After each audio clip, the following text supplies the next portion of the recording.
Bom dia, boa tarde a você que nos assiste. Então a gente está aqui finalmente voltando com as lives do CEMIB-Sul, né? Quem já nos acompanha há algum tempo, né, lembra que a gente costumava fazer essas lives semanalmente, quase.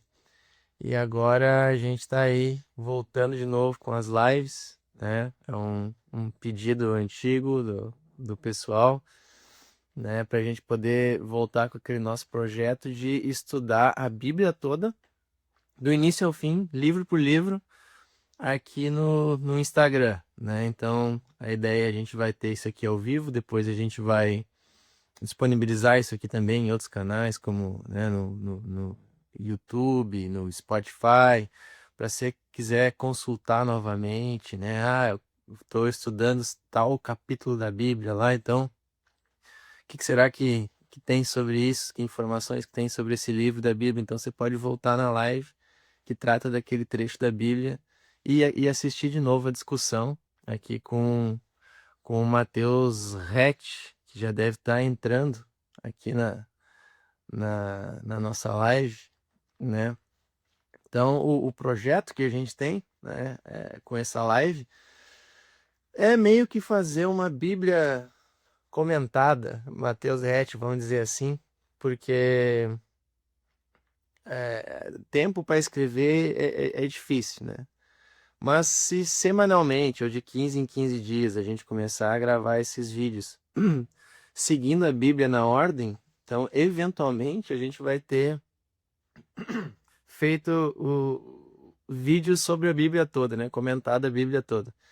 Então quem sabe depois no futuro alguém pega esses vídeos aí da comentários bíblicos e faz bota numa inteligência artificial aí, faz a Bíblia comentada Matheus Hatch.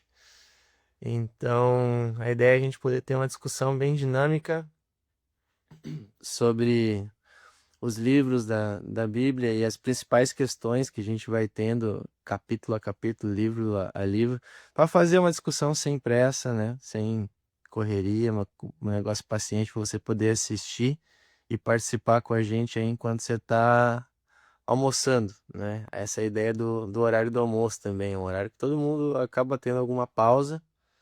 Então, a gente a gente aproveita, né, esse horário. E vamos agora esperar só a entrada do Matheus Hatch aqui na nossa live. Daqui a pouquinho ele deve estar chegando aí. E aí, já para falar com vocês, dá um oi aí pro Vini, pro Ricardo, pro Guilherme.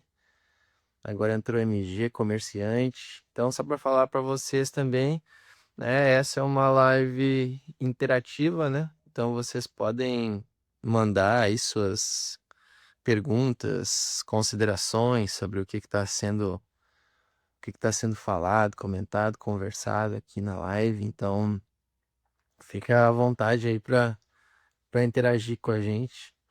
Então, ó, o Xandre aí entrou também.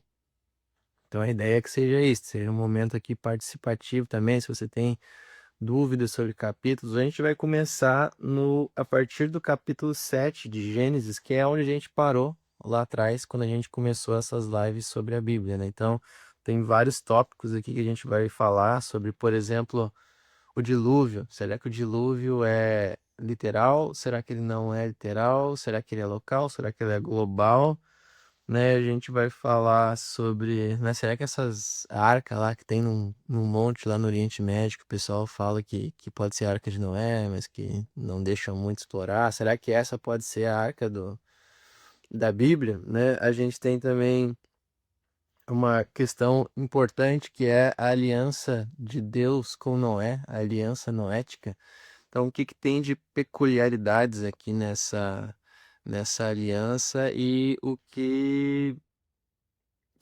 como é que isso daqui reverbera lá no Novo Testamento, por exemplo, em Atos 15, que retoma essa aliança noética. Então, o que que isso aqui tem de significativo? Depois a gente vai para Gênesis 10, que a gente tem aqui Sem, Cã e Jafé, e sendo origem para muitos povos, né? Que povos são esses, que características, que tem de relevante nessas linhagens, né? Que dão origem a várias nações. Logo depois a gente começa com a história da Torre de Babel e outras, né? Então a gente a gente fica com muitos tópicos aí à mão para a gente poder discutir. Agora que o Matheus está aí com a gente. Então, vamos dar boas-vindas ao nosso amigo e professor, pastor.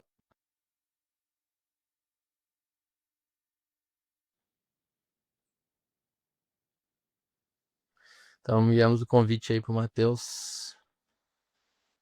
Agora ele vai aceitar a nossa solicitação. E aí, meu amigo? Matheus. Fala, meu amigo, como é que tá? Tudo tranquilo? Tudo tranquilo aí, feliz a gente estar voltando com as nossas lives. Coisa boa. Fez Já, parte da história de tanta gente aí, que teve gente que veio pro CEMIB, veio pro Rio Grande do Sul por causa das lives. pois é. Quem sabe acontece com mais gente aí. Quem sabe acontece com mais gente. Então, eu tava até explicando aqui o projeto da gente, quem sabe ter uma Bíblia comentada, Mateus Rett, a partir dessas lives, hein? É, cara, ia ser legal.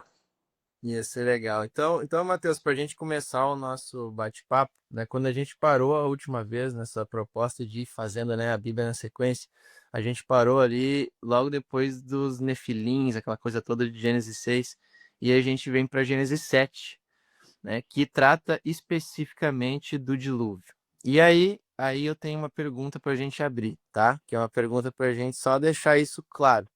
Quando a gente fala de dilúvio na Bíblia, né? Isso aqui é um livro escrito há muito tempo, né?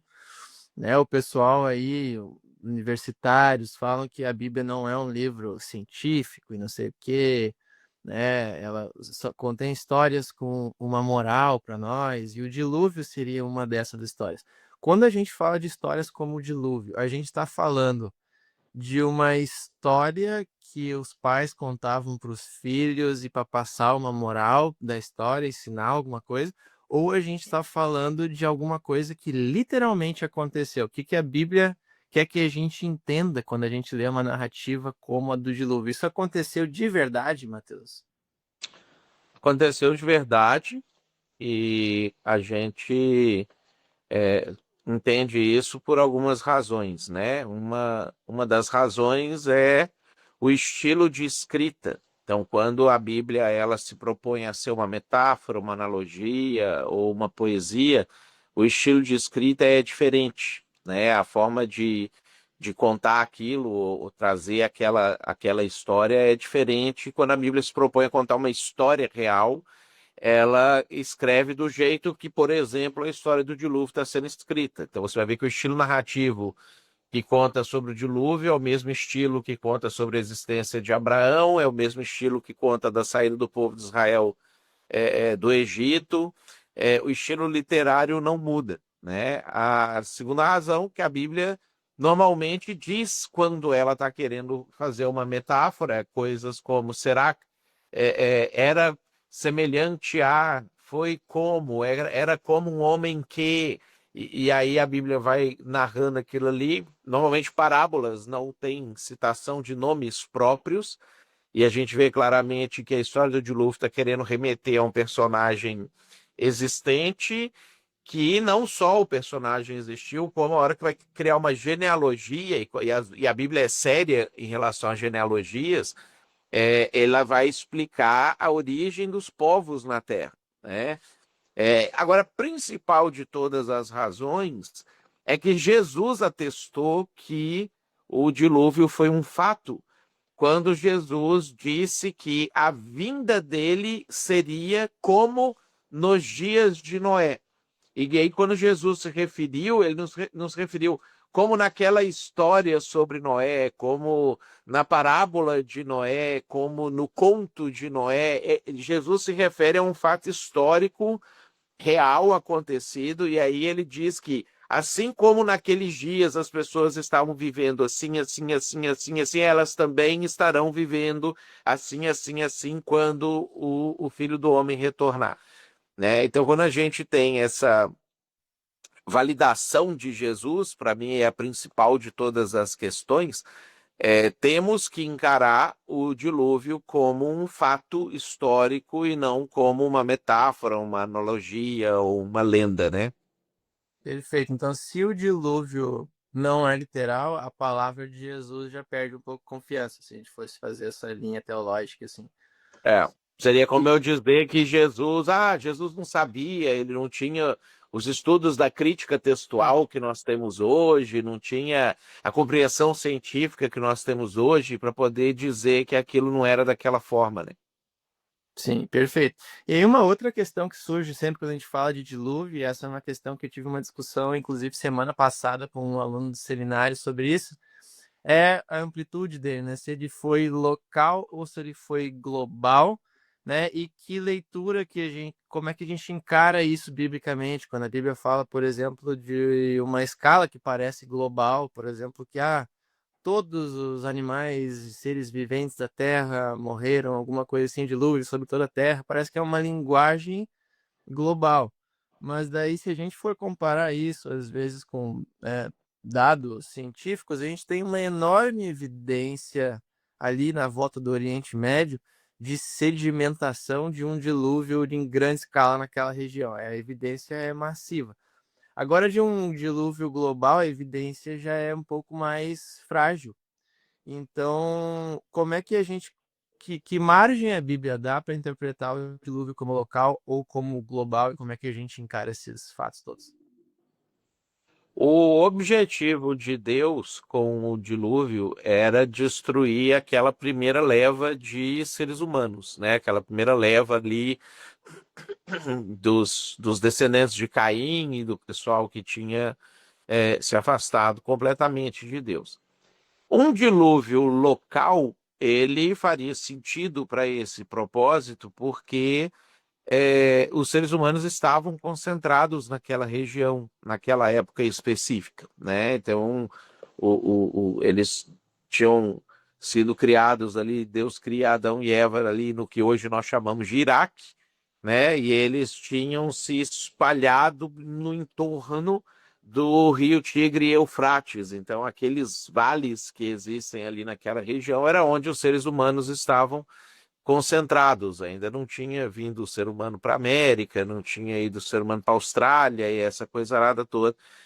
Então, um dilúvio que atingisse aquela região teria atingido toda a Terra, já que o conceito de terra na Bíblia ele é uma referência à raça humana, né? Então a Bíblia fala que toda a terra louvará o Senhor, né? Então não está falando que é a parte geológica da Terra, está falando dos seres humanos que habitam sobre a Terra, né? Então existe uma relação de equivalência quando a palavra terra é usada se referindo à raça humana.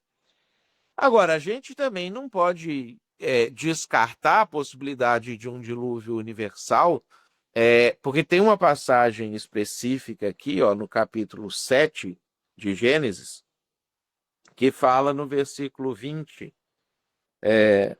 15 côvados, o 19, no 7, 19. Prevaleceram as águas excessivamente sobre a terra e cobriram todos os altos montes que havia debaixo do céu. 15 côvados acima deles prevaleceram as águas e os montes foram cobertos, né? Então, se a gente quiser entender que por causa dessa referência geográfica específica a respeito da questão dos montes e etc., isso aconteceu de forma global, existe margem para a gente ter isso aí. Existem evidências de fósseis de peixes, fósseis de animais marinhos, estrela do mar, essa coisa arada toda, em praticamente todos os montes na Terra, né? Nas Cordilheiras dos Andes, por exemplo, existem fósseis desses animais. E isso a ciência explica que foi ao longo de milhões e milhões de anos, que um dia era mar, e aí aquela coisa subiu ali para cima e os seres ficaram ali em cima.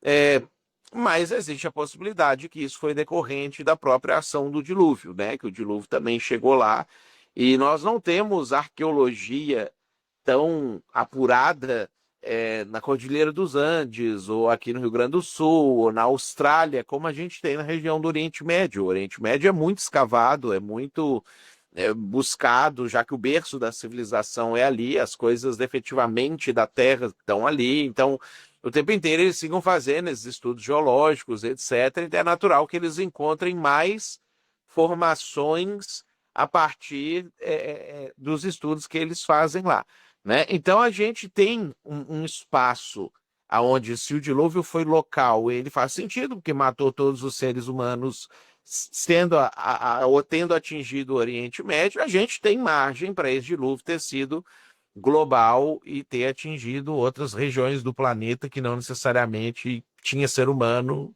simplesmente porque Deus quis que atingisse, né? Ótimo. O usuário MG Comerciante comentou que o cientista Dalto Lourenço defende o dilúvio global, cita inclusive algumas formações geolíticas como prova, inclusive que o dilúvio teria separado a Pangeia. Cita também fósseis marinhos muito longe do oceano. Tem algum comentário sobre esse tipo de evidências que o pessoal vai juntando?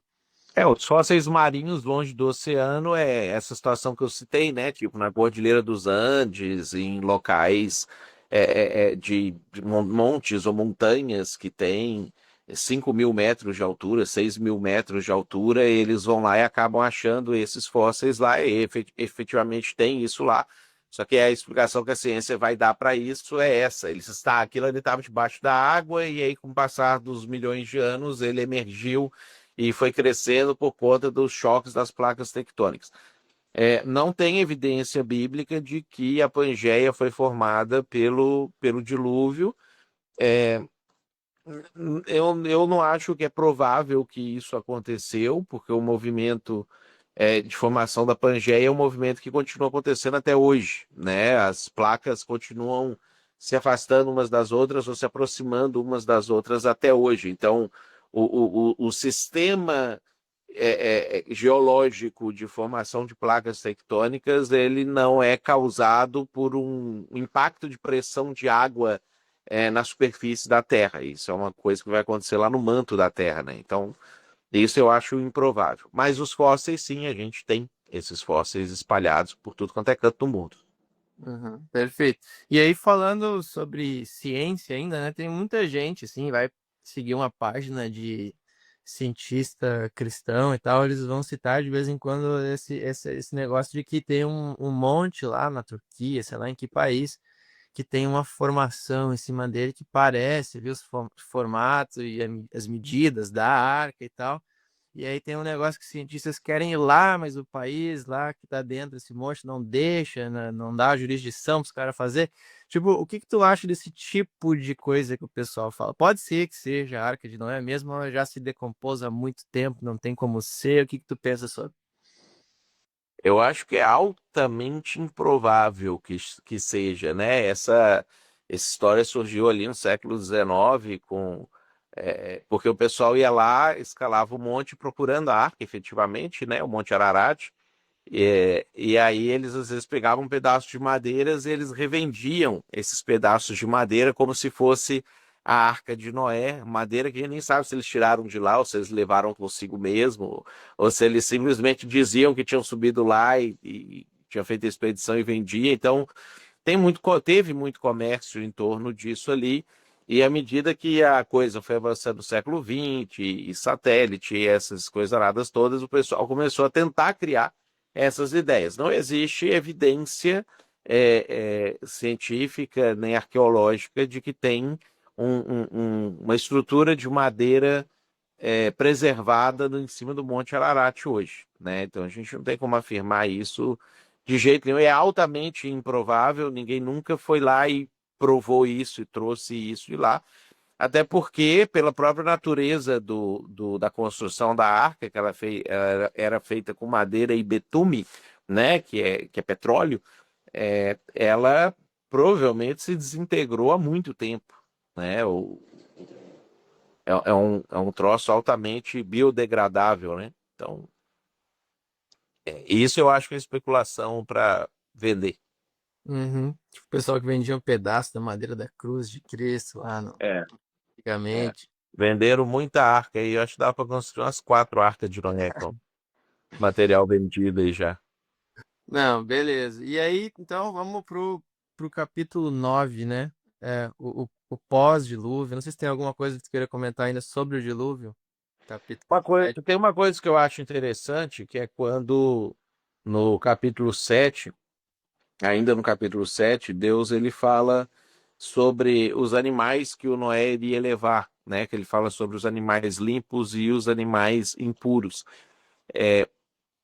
Eu acho isso interessante porque no nosso conceito de animais limpos e impuros, isso vai surgir lá em Levítico capítulo 11, quando vai ter toda uma descrição do animal que é o mamífero, que tem unha fendida e rumina ao mesmo tempo, o tipo de ave, o peixe que tem barbatana e escama e etc. E a gente vai ter toda uma lista lá no capítulo 11, que às vezes traz para a gente a perspectiva de que isso teria, em tese, sido inaugurado ali com a lei de Moisés e essas coisas todas. Só que não é verdade. Esse conceito ele já existia, por exemplo, para Noé, e Deus não explica para Noé quais animais são limpos e impuros. Noé sabe quais são esses animais.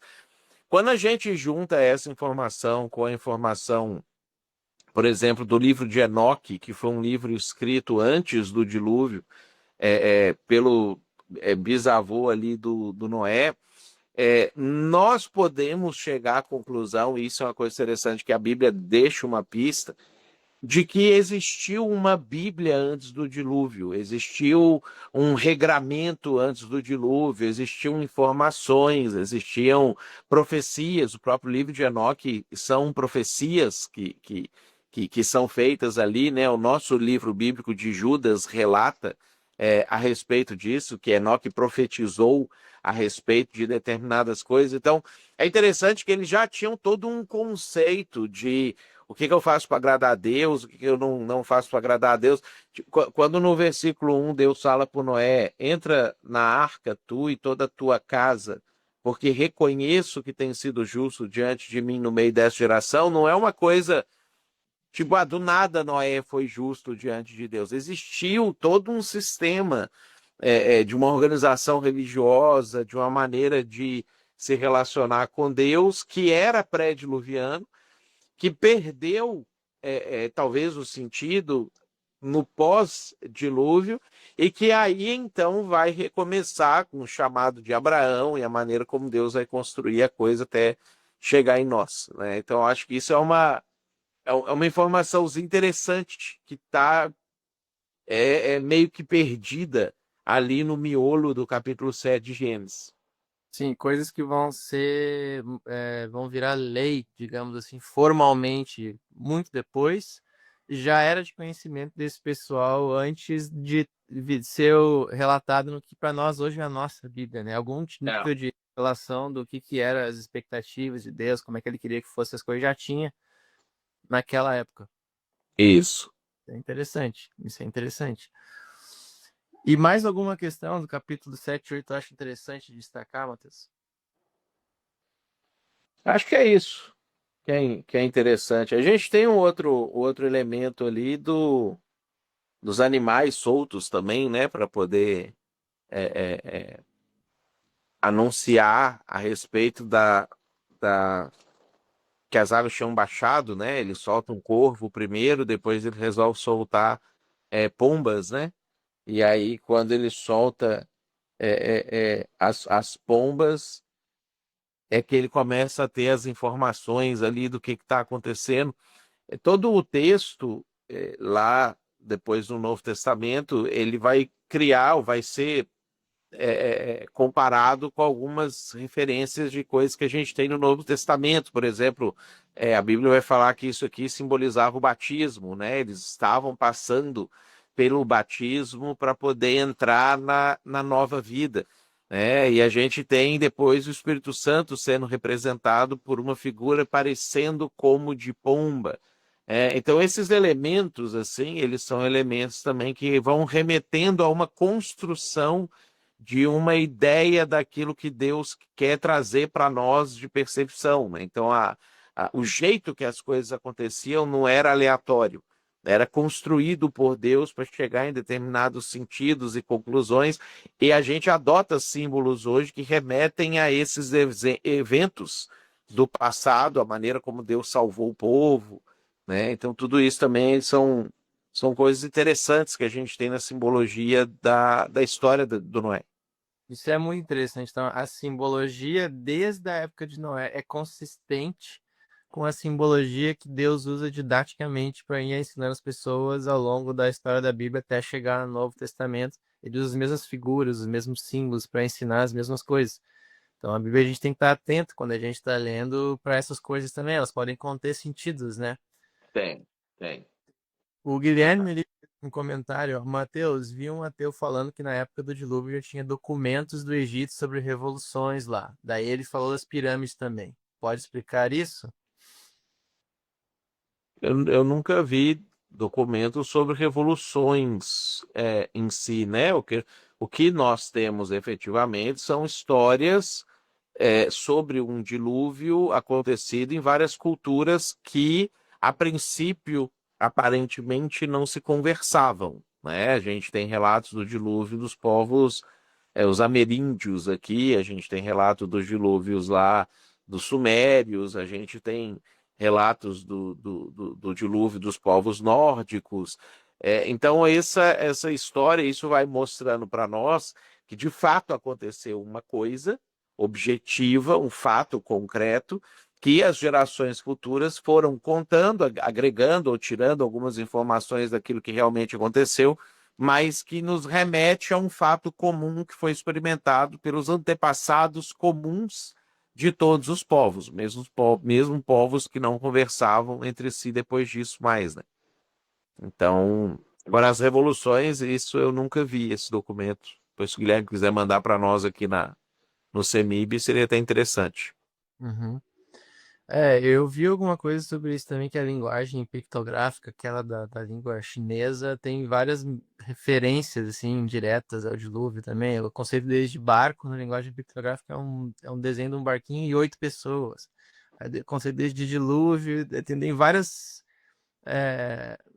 símbolos que eles usam para palavras que têm próximas de coisas a ver com dilúvio, tem referências ao dilúvio bíblico, assim, tem várias coisas interessantes em várias culturas, né? Então, mais alguma coisa sobre Gênesis 7 e 8, antes de a gente passar para o 9, que seja interessante de destacar? No 8 também a gente tem o sacrifício, né, que Noé faz bem lá no finalzinho, Uhum. e, e o versículo Tá. 21 talvez é um versículo importante da gente explorar, porque ele é um versículo que ajuda a gente a construir uma teologia a respeito da natureza humana. Lá no versículo 21, depois que o Noé sai da arca, ele faz um sacrifício a Deus, oferece ali um sacrifício a Deus, e diz no versículo 21 que o Senhor aspirou o suave cheiro e disse consigo mesmo: Não tornarei a amaldiçoar a terra por causa do homem, porque é mau o desígnio íntimo do homem desde a sua mocidade. No hebraico, eu acho que a NVI já traz essa tradução de uma forma diferente, fala que é continuamente mal o desígnio íntimo do ser humano desde a sua meninice.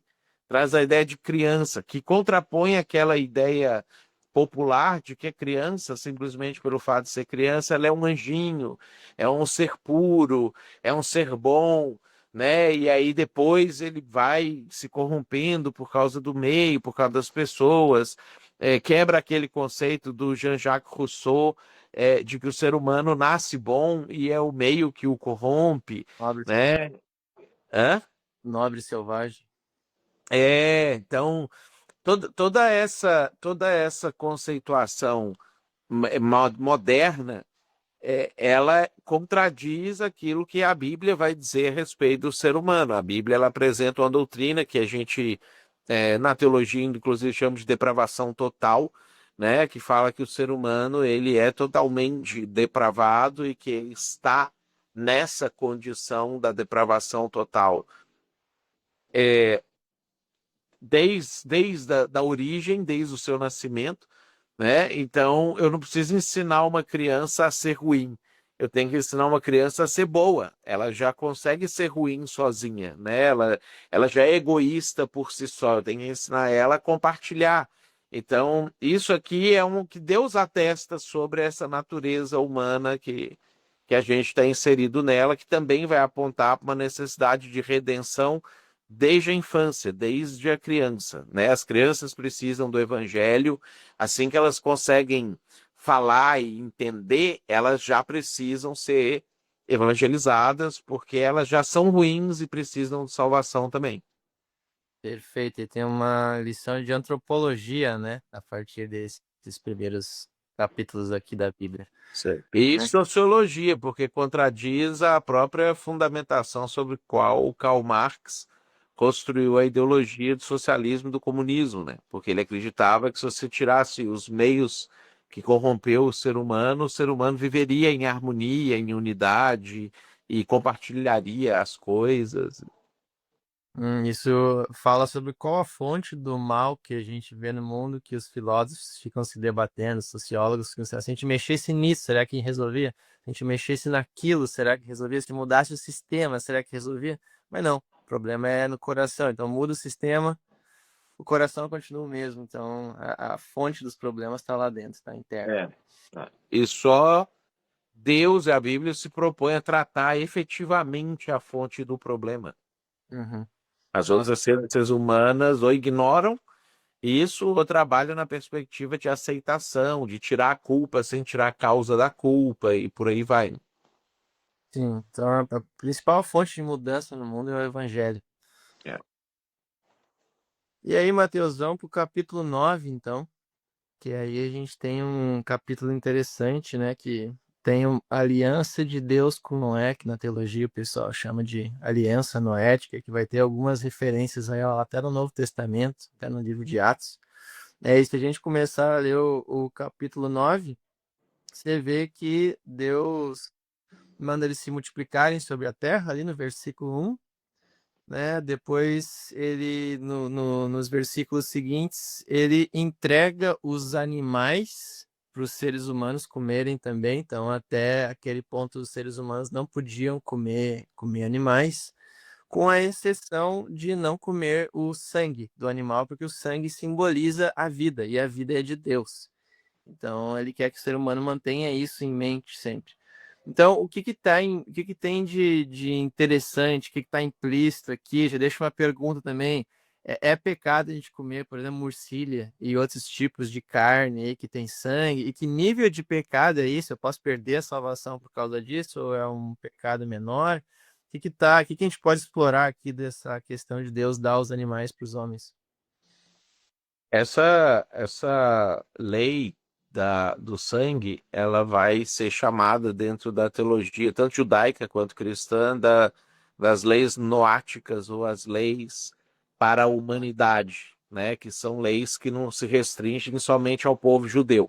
Tanto que quando lá em Atos 15 os apóstolos estavam discutindo sobre a entrada dos não-judeus para dentro do cristianismo, e aí eles começam a conversar assim, tá, quais são as regras que nós vamos aplicar para eles começarem? Eles trazem duas regras sobre não praticar relações sexuais ilícitas e não comer coisas sacrificadas aos ídolos, se abster das contaminações com os ídolos, né? E trazem duas leis que são derivadas aqui do capítulo 9, que é não comer carne de animal sufocado e nem comer sangue. Então, o que é a ideia em relação a isso? A ideia é que quando Deus traz aqui, ele fala assim, ó, o animal é meu, a vida do animal é minha. Então você, ser humano, não poderia tomar a vida, a não ser que eu te concedesse isso. Então, qual que seria a forma de eu me relacionar com Deus nessa perspectiva de tirar uma vida e não ser culpado por ter tirado essa vida? Então, eu teria que derramar esse sangue, que me abster do sangue, que é onde a vida está, dentro da perspectiva teológica aqui, e que isso também vai remeter para o sacrifício de Jesus, que derrama o sangue dele por nós, etc. Então, essas coisas estão todas conectadas. em respeito e reverência a Deus e entenderem que é só pela bondade dele, pela graça dele, que eu posso me alimentar de um animal, de um ser vivo, tirando a vida desse animal. Então, comer o sangue, comer a carne do animal sufocado, comer o sangue, isso implicaria em um ato de desrespeito a Deus, implicaria em um ato de tomar de Deus, como se eu estivesse usurpando o lugar de Deus em relação à questão da vida. Por isso que os apóstolos, eles ficam preocupados em manter esse regramento para os não cristãos, para os gentios também, já que isso não seria simplesmente uma questão ritual do tipo de roupa que vai usar, ou o tipo de corte de cabelo que vai fazer, mas teria uma implicação direta no relacionamento com o Criador, reconhecendo Deus como autor da vida e oferecendo essa adoração quando eu me abstenho de comer o sangue junto com o animal. Perfeito, perfeito. E que nível de pecado seria essa questão de comer alguma coisa com sangue? Eu posso perder a salvação por causa disso? É uma coisa mais secundária? Qual o risco que eu tenho quando eu não tomo cuidado com isso? Não entra nos pecados ali que vai aparecer em 1 Coríntios 6, Apocalipse 21, que são os pecados para a morte, né? Então, você vê que a idolatria aparece, as relações sexuais ilícitas aparecem nesses textos ali, e a carne do animal com sangue, ou o sangue do animal em si, não vai aparecer nesses outros textos ali. Mas eu diria que é bem próximo disso, né? É um pecado que Deus considera ele um pecado bem sério. Tanto que ele se preocupou em falar isso para Noé e se preocupou em que os apóstolos mantivessem esse regramento posteriormente para os cristãos, né? Para a igreja. Então, é, ele talvez ele está nessa classe intermediária dos pecados mortais e dos pecados veniais, né? Ele está ali numa posição que ele não é tão venial assim. É, não sei se o cara vai pro inferno, tem gente que tá lá no inferno porque viveu uma vida toda certinha, mas comia sangue e foi pro inferno por causa disso. Mas se não foi, passou raspando, assim, né? É um negócio que Deus ele considera bem importante. Certo, aí o Mike perguntou aqui, quando ele fala sobre carne de animais sufocados, é literalmente um animal que foi morto desse modo? É literalmente um animal que foi morto desse modo? Eu sou condenado, mesmo que não soubesse do modo que o animal foi morto?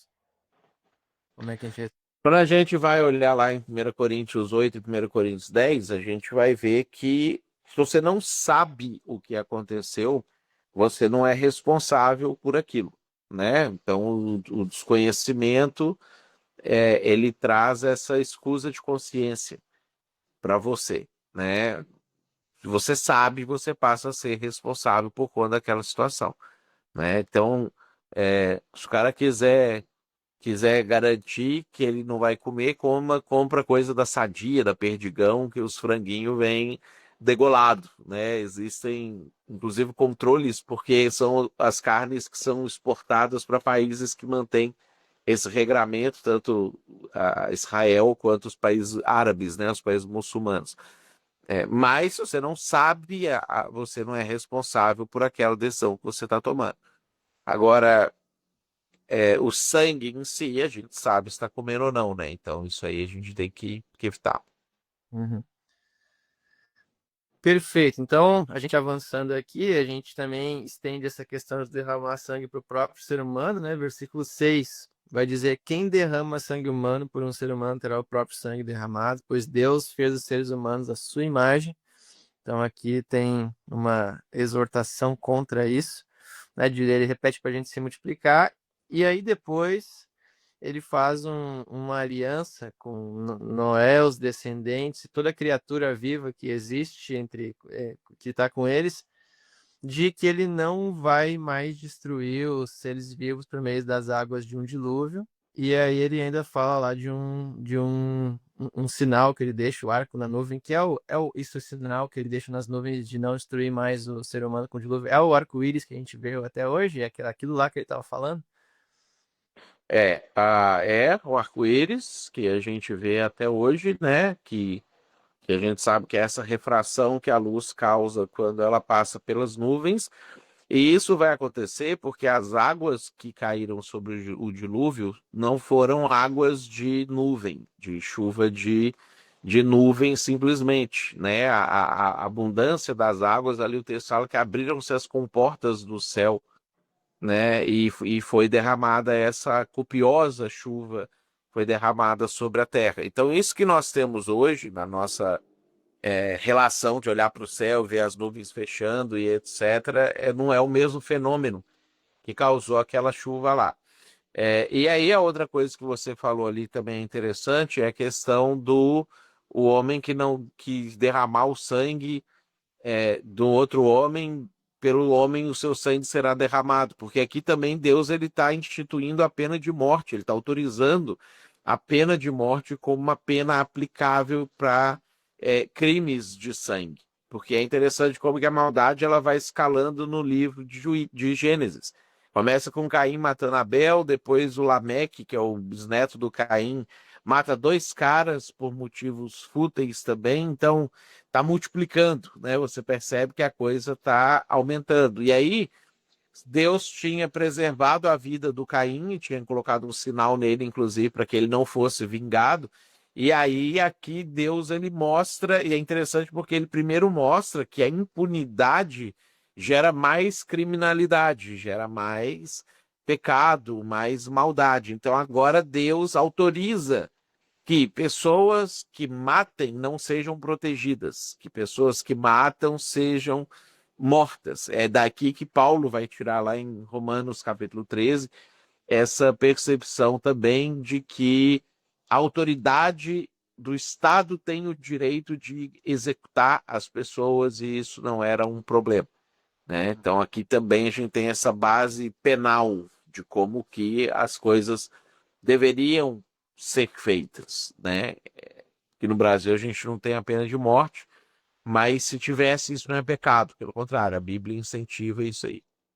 E justiça é retribuição, né? Quando não tem nenhuma, tipo, não tem justiça. E isso daqui estaria legitimando, claro que tem a questão do Estado fazer isso, mas ele estaria legitimando a vingança individual também. Ó, o cara matou a minha irmã, eu vou lá e mato o cara, pelo menos na época aqui que Noé estava vivendo, ou é só a figura do Estado que tem autoridade para isso? No começo, isso permitia que a pessoa fizesse isso por conta própria. Depois que o Estado de Israel, por exemplo, vai ser criado, a gente vai ver nas organizações para esse tipo de coisa acontecer, né? E aí vai sendo tirado do indivíduo o direito de aplicar a pena, porque a ideia é que isso não seria feito por vingança, isso seria feito por justiça, para a pessoa pagar por aquilo que ele fez e esse eliminar aquele sujeito que, o caso de Lameque, se ele tivesse sido julgado e morto no primeiro assassinato, o segundo não teria acontecido. Né? Então a Bíblia traz a ideia de uma prevenção e uma punição para o cara que comete esse e depois outros tipos de crimes também. Uhum, interessante. Então, avançando aqui, a gente tem uma outra cena que vai acontecer que no versículo 20, Noé, um agricultor, foi o primeiro a plantar uma vinha.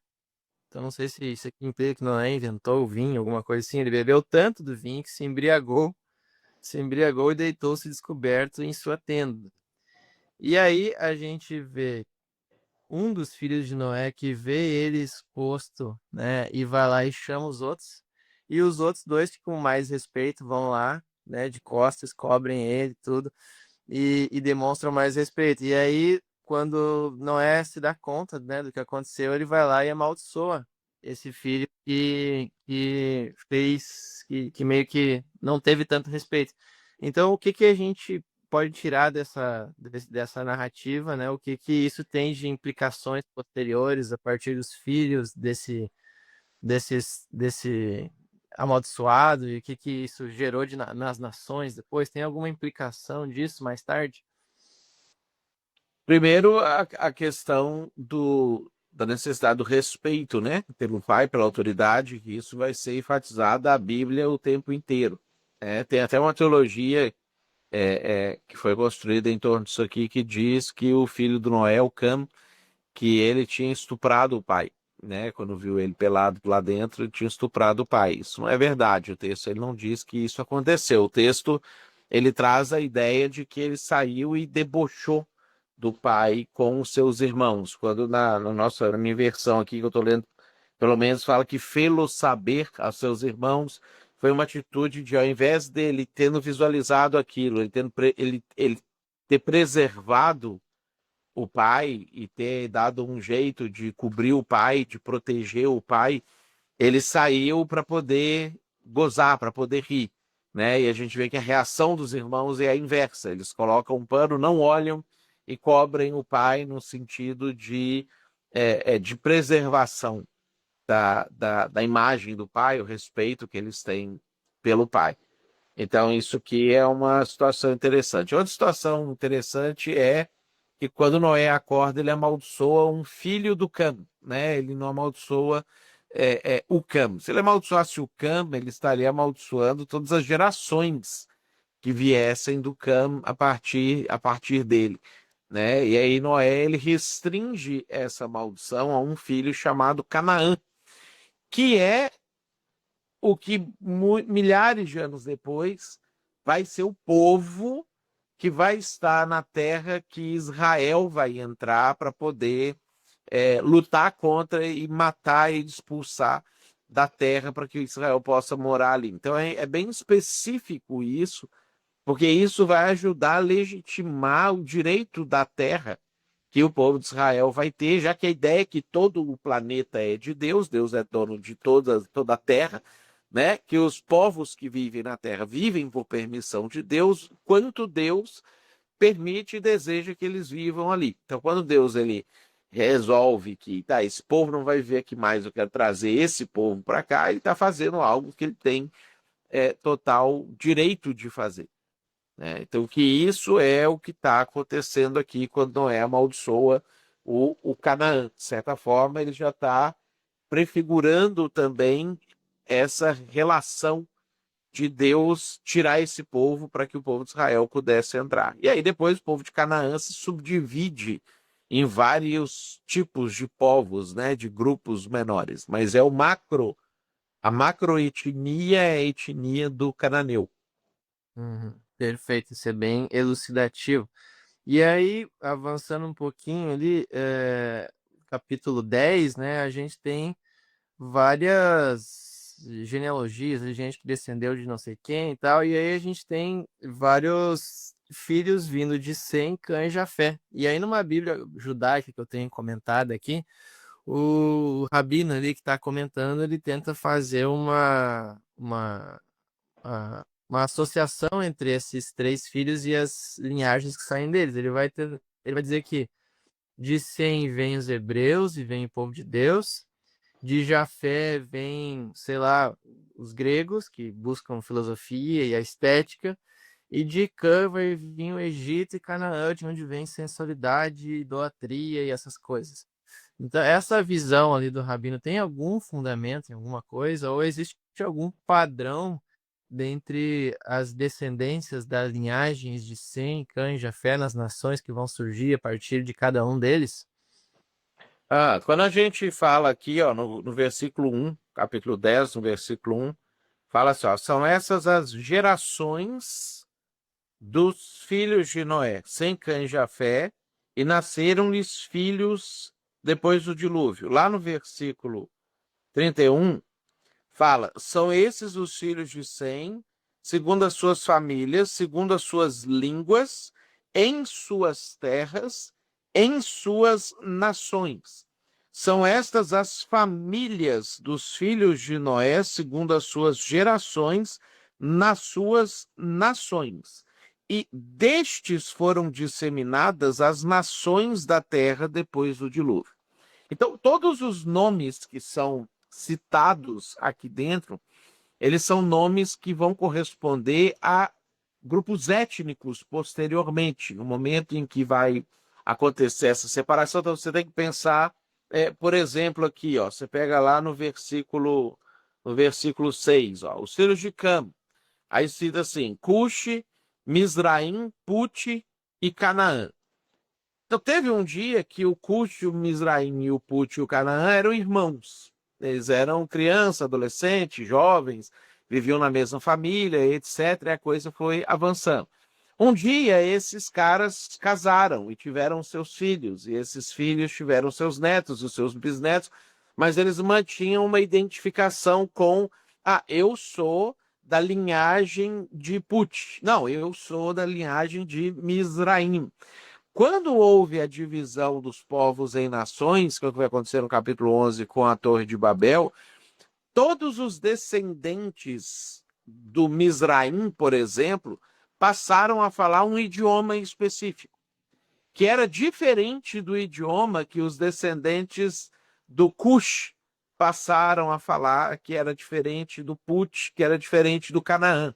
Então, e isso faz com que, como eles não se entendem, eles tenham que se separar e vão cada um procurar terras cada vez mais distantes uns dos outros para eles não se misturarem. Eles vão migrando como tribos até que eles chegam no local, eles se assentam naquele local. E aí, mais séculos depois, países vão sendo formados a partir desses caras. Então, por exemplo, em hebraico, até hoje, vários desses nomes, não todos, mas vários desses nomes são nomes de países. Então, quando, por exemplo, hoje lá Israel, sei lá, vai fazer vai atacar o Egito, né? Ele, em hebraico, até hoje, o cara fala assim: não, nós vamos atacar Mizraim, né? Na Bíblia, o resto inteiro da Bíblia, lá em Êxodo, por exemplo, que fala que o povo de Israel estava escravo no Egito, em hebraico, fala que ele estava escravo em Mizraim, né? Quando vai falar que Deus sou o Senhor teu Deus, que te tirei da terra do Egito, da casa da servidão, lá no começo dos 10 mandamentos, eu sou o Senhor teu Deus, que te tirei de Mizraim, né? Então, o Put é a Líbia, o Cush é a Etiópia, né? Vai ter passagens na Bíblia, por exemplo, que fala que Moisés se casou com uma mulher cuxita,